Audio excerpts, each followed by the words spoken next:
While all the king's horsemen and all the king's men attempted to put my head back together again, I happened to have yet another hospital encounter.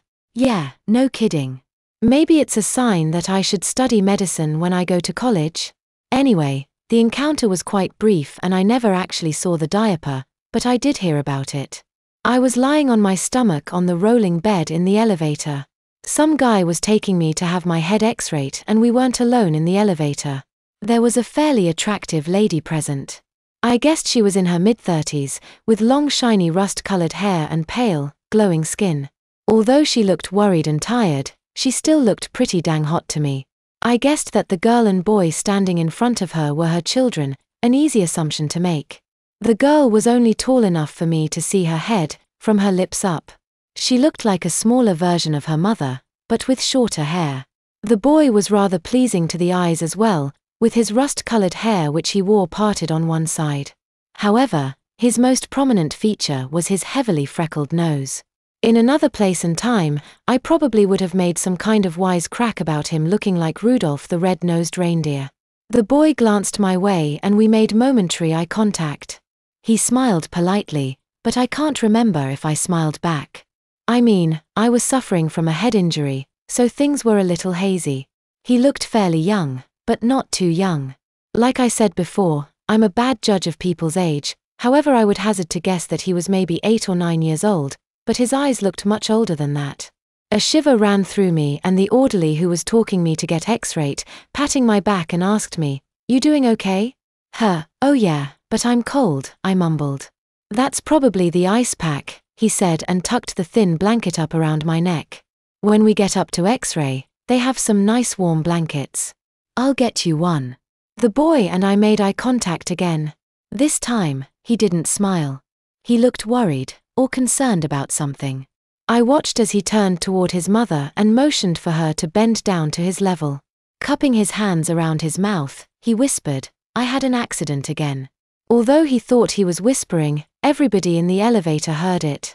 Even his younger sister gave him a disgusted look. I was so disappointed when the elevator doors opened and they got out. My chauffeur and I had to go up one more floor, so that ended that ever so brief encounter.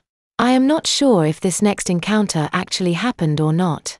I was just so out of it that I can't be sure I didn't imagine the whole thing. I was parked in the hallway while the orderly fetched me a nice warm blanket.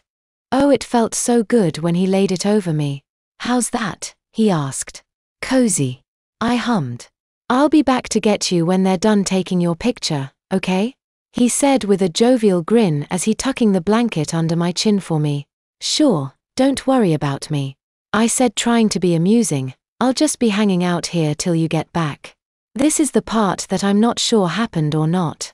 While waiting my turn, 2 others were wheeled up. One was an old lady on a bed like mine. I only got to see her as she was wheeled past me, but in that brief moment, I saw that she looked very old and I didn't have to see her to know that she was sawing some major logs.